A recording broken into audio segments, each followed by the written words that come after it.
News in 5. News and developments making headlines around the world in 5 minutes. World News in 5. Here on Radyo Pilipinas Worldwide.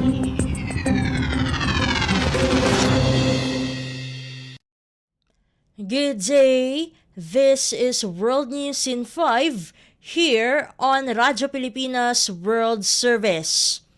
Ireland, Norway, and Spain each announced on Wednesday the recognition of a Palestinian state, citing the Israel-Hamas war in Gaza and a need to achieve a two-state solution for lasting peace in the region. Norway Prime Minister Jonas Gahr Store said that the ongoing war in Gaza has made it abundantly clear that achieving peace and stability must be predicated on resolving the Palestinian question, adding the war is the lowest point in the prolonged Israeli-Palestinian conflict. Norway said there is broad international consensus about the need for a two-state solution, including an overwhelming vote at the United Nations General Assembly this month to recognize the Palestinians as qualified to join the world body. According to Spain's Prime Minister Pedro Sanchez, the decision was based on peace, justice, and coherence. The three countries said their recognition of a Palestinian state will take effect on May 28. World News in 5. Here on Radyo Pilipinas Worldwide. In other news overseas, the governor of Western Russia's Belgorod region said on Wednesday falling fragments from a destroyed Ukrainian aerial drone damaged two residential buildings, while Russia's defense ministry said the country's air defenses shot down a total of 3 drones and 6 missiles over the region. The defense ministry also said it destroyed an aerial drone over the Kaluga region, and the governor there said there were no reported injuries or damage. Ukraine's military said on Wednesday it destroyed all 24 Russian drones involved in overnight attacks. Ukrainian President Volodymyr Zelensky used his nightly address on Tuesday to again plead for the immediate arrival of weapons from allies as his country continues its battle to beat back Russia. Zelensky said it is imperative that countries supporting Ukraine understand the means of destruction that are needed at the front right now in these weeks, not sometime in the summer.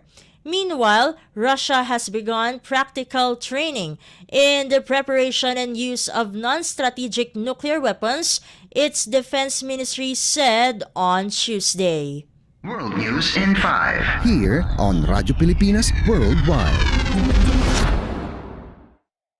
And news from the Philippine Foreign Service Post, the Philippine Embassy in Lebanon in celebration of National Heritage Month or NHM hosted a baybayin calligraphy lecture and workshop for the Filipino community in Lebanon on May 19, 2024.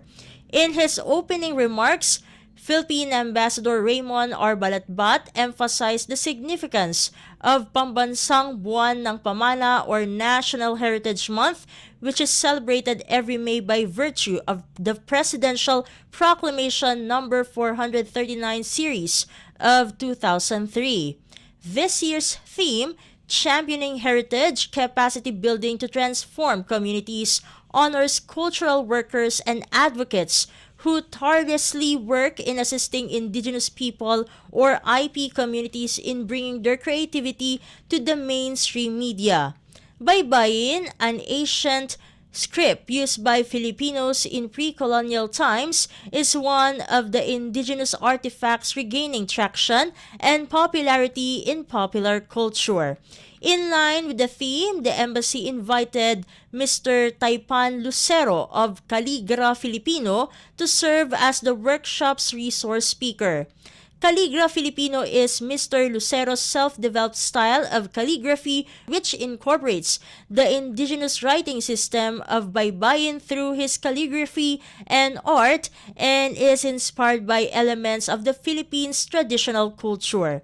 The Philippine Embassy continues to conduct activities that promote cultural understanding and appreciation of Filipino heritage alongside the promotion of government initiatives. It continuously provides capacity building activities to the Filipino community amid the economic, social, and political challenges in the country and conflict issues in the region. World News in 5. Here on Radyo Pilipinas Worldwide. And that concludes today's edition of World News in 5. For Radyo Pilipinas World Service, this has been Steph Vicente. Good day and stay safe, everyone.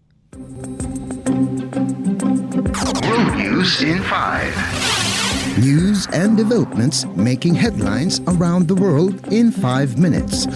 World News in 5. Here on Radyo Pilipinas Worldwide.